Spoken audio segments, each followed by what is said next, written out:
Hello everyone, welcome back to another episode of our entitled people. In today's episode, my MIL stole my collection of vintage skeleton keys to sell at pawn and buy herself a new phone, part 2. Friend excitedly invited myself and 8 other friends over for dinner only to ask for us to pay her back the next day. Karen wanted bags to have a chair on priority seats of bus. Before we get started, make sure to subscribe so you will never miss a video. So let's get started. My MIL stole my collection of vintage skeleton keys to sell at pawn and buy herself a new phone, part 2.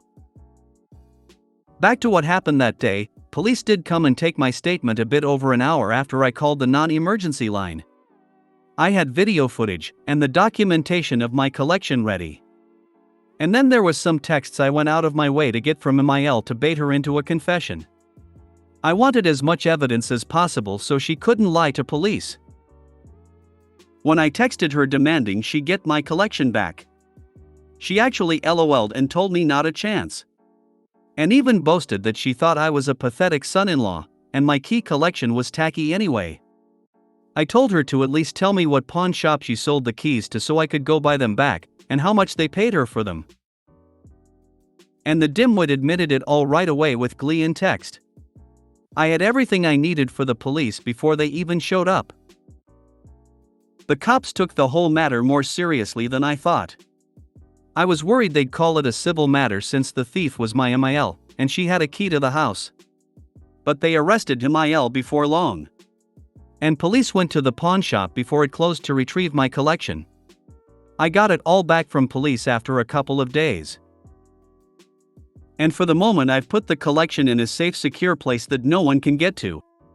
The pawn shop pretty much gave up the entire key collection to police right away like it was a bag of hot potatoes. Though I scrutinized every important key brought back, as far as I can tell it's all there. That was a huge sigh of relief. I took time off work and barely slept for 2 days because of this ordeal. Also, the cabinet MIL broke into is pretty much a loss since she mangled the lock and doors prying it open. Thankfully it wasn't an antique, and just something I got used for $50.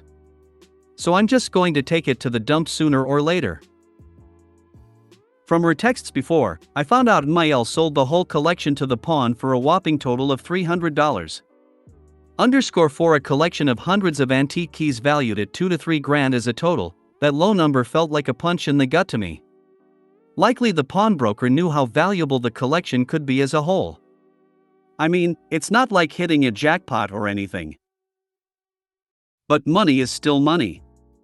Especially when a dumb little lady walks in with a box of goodies. Anyone else hear Mr. Krabs laughing?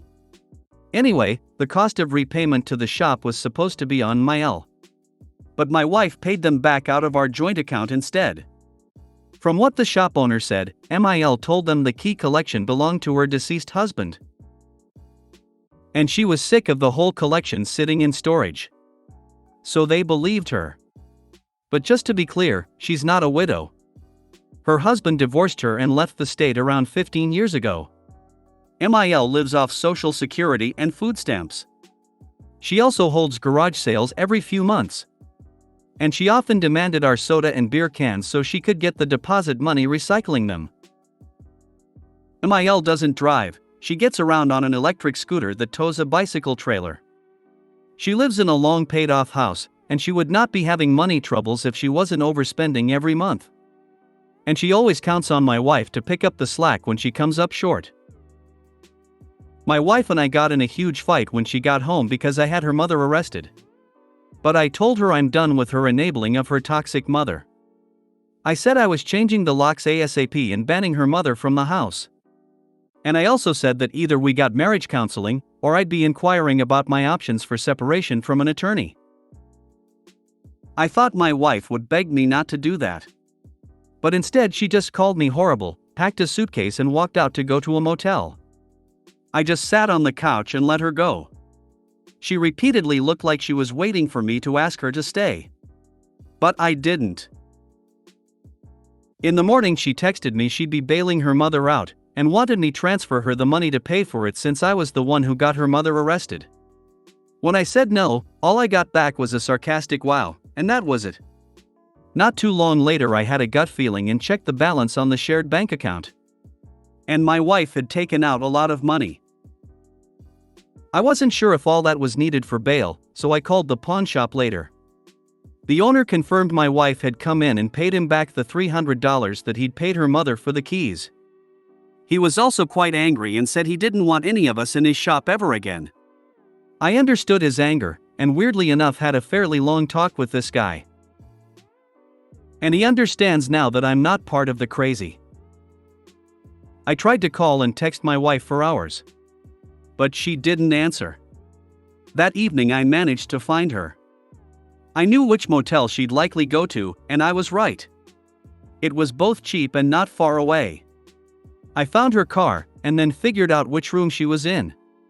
She looked positively shocked to see me when she opened the door. I confronted her about the money she'd used from our shared account. She basically said that since I refused to pay her mother's bail after I was the one who had her arrested, she got the money from me another way.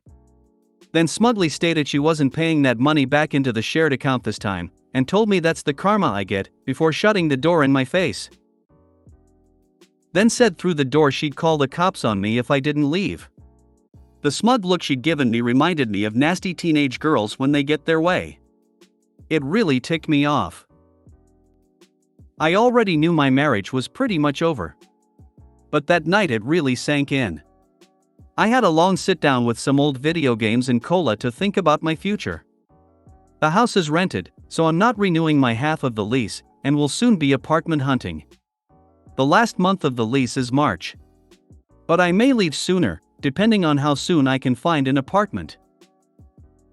We have no kids yet, thank God. So that's another thing I currently have in my favor. The next day I changed the locks on the house and removed all of my money from the joint bank account, and stopped all automated payments to and from it. I made sure to take only the amount of money I'd put into the account. There was still more than enough in it for me to break even and still leave the minimum required balance on the account. Either way, the cost of MIL's bail and paying back the pawn shop was now entirely out of my wife's pocket now. And I don't think she's noticed yet. But it shouldn't be long. I've been to a couple different divorce lawyers already, and I picked the second one since the first seemed like they were only there for a paycheck. I'll have the divorce papers served soon. I loved my wife, but it's clear she didn't love me. So I can't stay with her anymore. She can have her thieving hoarder mommy all to herself now. We both have very comparable incomes, so I'll be pushing for a clean split divorce. This woman didn't deserve me, and I fell for her act. She didn't want a husband, she wanted an insurance plan. I'll be clear on this, I won't be changing my mind about divorce.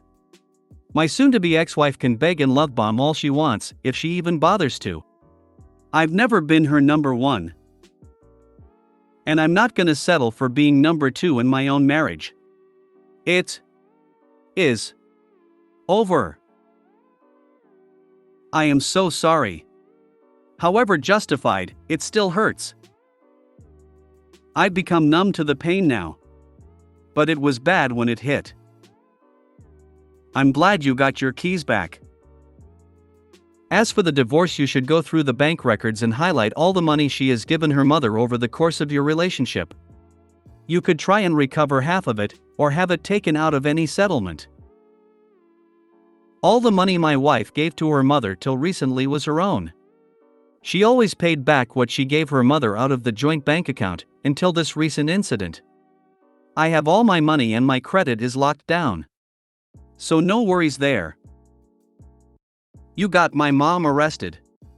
No, your mom chose to do illegal things and finally had to suffer the real consequences. Exactly this. I hate it when people place blame on the one pressing charges when they have every right to do so. If the perpetrator hadn't committed an actual crime against them, there wouldn't have been a need for charges to be filed in the first place. Well done for staying strong. Just keep on remembering that now the crazy door is firmly shut, you have the skeleton keys to open any brand new one. She'll crawl back once she won't be able to sustain her lifestyle while supporting her mother. Friend excitedly invited myself and 8 other friends over for dinner only to ask for us to pay her back the next day. I have a new friend from my grad school who has been constantly mentioning how she wants us over for dinner so she can cook for us, so she finally set a date. Her menu of food was pretty lackluster and most of us contributed to her hosting by bringing nice wine and tequila while leaving her 1 bottle as a hostess gift. The next day she sends us all a message asking if we can pitch in $10 each to cover some of the food cost and to cover the cost of her roommate's tequila, which we didn't even know was opened. I reluctantly sent her the $10, as did some of my other friends, even though I had a few friends think it was absolutely ridiculous to do so. They completely avoided sending her anything. Since then I have sent her a message requesting her to let us know if she expects compensation, especially if she is purposefully inviting us, and to also let us know if we are using her roommate's items which we are expected to pay for. I got a lukewarm response from her, and now I can't help but think she is tacky and has bad etiquette. Your thinking is spot on. Who does this? Invite guests then ask them to pay. I think this deserves a turnabout as fair play moment in the future. Maybe she has not been on the receiving end of one of these situations. Maybe it is time for her to be. The other option is not to invite her to things in the future. If you do ever end up at a restaurant or something, always ask for a separate check at the very beginning without discussing it first. Make it known that you are only paying for yourself. So tacky. Very bad manners your new friend has. 100% agree with you. Very odd behavior. I've never charged anyone for a dinner I've invited people to. This is the tackiest thing I have ever heard of. I am Italian American and my mom was an army wife. I was raised to feed everyone. If people want to bring stuff or help out with dishes, sure, that is lovely, but I would never ask for money. If I couldn't afford to have people over, I wouldn't or would do a potluck. Are you in the US? I can't help but notice how many posts like this one there are. Everywhere I've been, if you invite, you pay, and the guests bring a bottle of wine or chocolates if they want, or you offer to host a potluck, and then decide who brings what. Yes, spot on. I am in the US, but I'm from India, and so are many of my classmates are as well, who just assumed that this is what people in US do. SMH lol. It's okay to chip in on food for a party if the arrangements are made ahead of time. If she didn't tell you she needed money ahead of time, she should not have billed you after. I would not have paid. Karen wanted bags to have a chair on priority seats of bus. I had surgery recently and have reduced mobility temporarily. My local area has a badge scheme, so you can put the badge on when you're on public transport to say, please offer me a seat. It's not a lot to offer a seat. I don't go around trying to kick people off their chairs, and I travel outside peak times in short distances in case I have to stand. Today was a particularly sore day, but I had a DR's appointment. Get on bus, and woman is sitting in priority seats with people standing as no other seats, blocking access to the window seat by sitting on the aisle chair and putting her massive bag in the footwell of the other seat. I ask her if I can sit next to her. She moves bag slightly, so there is still no way for me to get past her without climbing over the bag. I ask her if she can move the bag slightly as I'm unable to get in. She does, while making a point of telling me these seats are only for the elderly and I'm not really allowed to use them. I explained I was recently out of surgery. She then spots my badge pinned to my jacket and grabs it to inspect it. Huffs, mutters she's sorry, some consolation I guess. I don't know what is more Karen here really. The attitude that her bag should get priority over a human for her chair because I'm younger, or the lack of personal boundaries that she grabbed my badge to inspect its authenticity? I would have sat on her bag. I would have picked it up and dumped it all out. The moment she touches you, scream for the bus driver. I'm the bus driver. If you made it to the end of the video, thanks for watching. Don't forget to like, subscribe and share, and we will see you in the next video.